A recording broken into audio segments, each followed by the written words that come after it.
你如何跟别人的互动当中，让别人能够更肯定自己？有没有？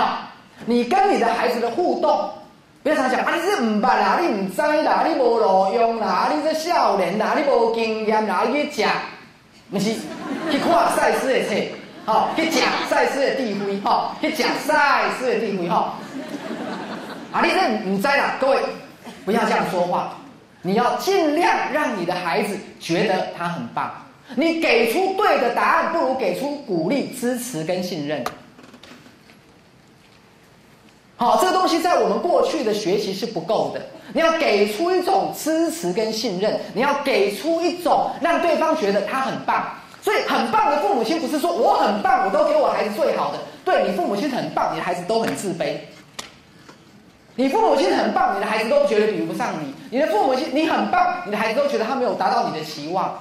他很痛苦，各位，这不是最棒的父母亲。最棒的父母亲不是你觉得你表现得很棒，你给孩子都是最棒的。对不起，不是。什么叫最棒的父母亲？我讲过了，你让你的孩子觉得他很棒。你不是给孩子最好的老师、最好的教育、最好的房子跟车子，你给你的孩子是孩子爸妈觉得你很棒，你要对自己有信心。最好的、最棒的父母亲是让你的孩子相信自己，相信自己。好，我相信是对各位来讲，你们有很深的一个感触。好，因为我刚讲，人都渴望被身边的人给予一种支持跟肯定。好，以前老一辈的教育，为了要我们好，都是打压，都是打压。好，比如说我最近在辅导这个强迫症的患者。好，我最近对这个强迫症的患者又有一个很深的体会。什么体会？我发现他很小的时候就很渴望他得到心目中的权威的认可。比如说这个强迫症的孩子，好，在他小的时候，他多么希望得到一个很威权的爸爸的认可，或是一个严格的妈妈的一个认可，或是一个老师的认可。好，可是在他从小到大的过程，他永远是被期待跟要求的。什么期待？你功课写完了没有？你回到家自己衣服收一收好不好？你第二天起床你不要赖床行不行？你怎么这么粗心？考试正面写完了，背面忘记写。你鞋带怎么又忘记了？好，每次跟你说要先怎么样再怎么样，你又忘记了。他永远在被提醒，你不要粗心，你不要犯错。他永远在被提醒，你不要那么懒惰，赶快睡觉，不要再玩网路了。各位，他永远在被提醒，可是他内心从小到大，他多么渴望得到被称赞，包括你们在座每一个人。我相信你们在座每一个人，有多少人你们在内心，你从小到大，你有你没有得到的，被你的爸爸妈妈跟你的师长说出口的称赞，说出口的称赞，有没有？而不是看到你永远跟你说你这扣子没有扣好，你这个鞋子没有穿对，你今天怎么又穿黑色的衣服了？各位，你觉得你从小到大，你内心有没有一个渴望，是你多么渴望得到你的心目中当初认可的爸爸妈妈跟老师的称赞？甚至我都跟各位保证，你们到现在为止，你们搞不好有些人内心都还没有得到过。到今天为止，你内心的那个黑洞还没有被填补起来，所以后来为什么衍生出强迫症状？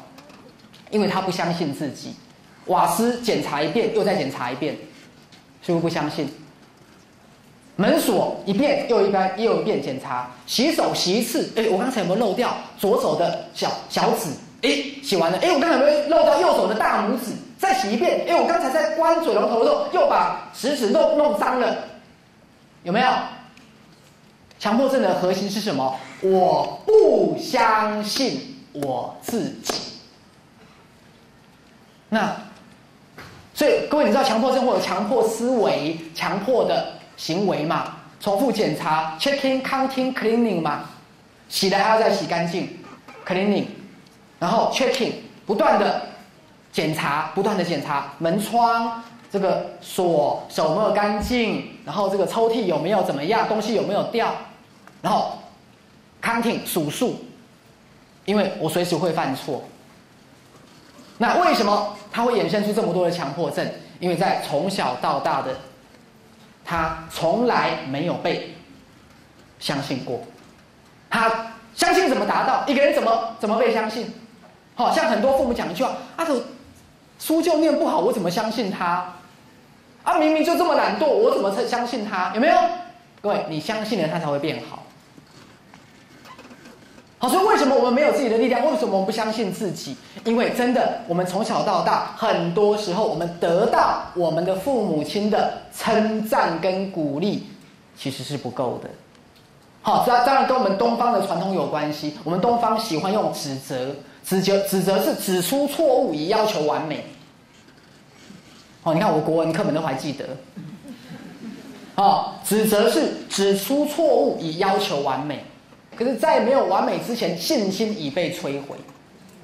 信心已被摧毁。好像我们前几天在上这个教师魔法营，后来我放了一部电影给他们看就是那个心中的小星星。他们讲到一个故事，他说是在所罗门群岛，他们在所罗门群岛，土著当要砍一棵树的时候，他怎么砍那棵树？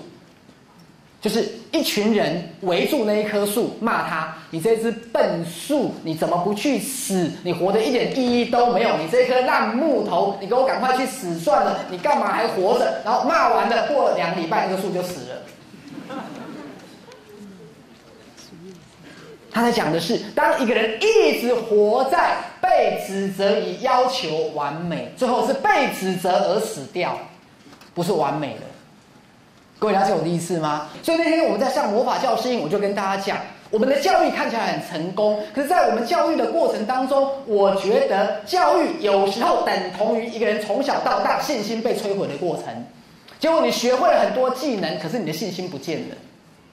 你学会了跳火圈吞剑，可是你不相信自己是有力量，你相信自己是一个粗心，随时会犯错，瓦斯没有关，一失足成千古恨，后来爆炸毁掉房子伤了人的那个人。你开始如临深渊，如履薄冰，随时担心自己犯错，所以你要随时的重复检查。各位明白了没有？这是强迫症的根源。我们在人生当中也是一样。好，所以我刚讲，当我们失去我们力量的时候，其实因为在从小到大的教育过程，我们真的从来没有真的相信过自己。奉赛斯的名，我祝福你，健康又快乐。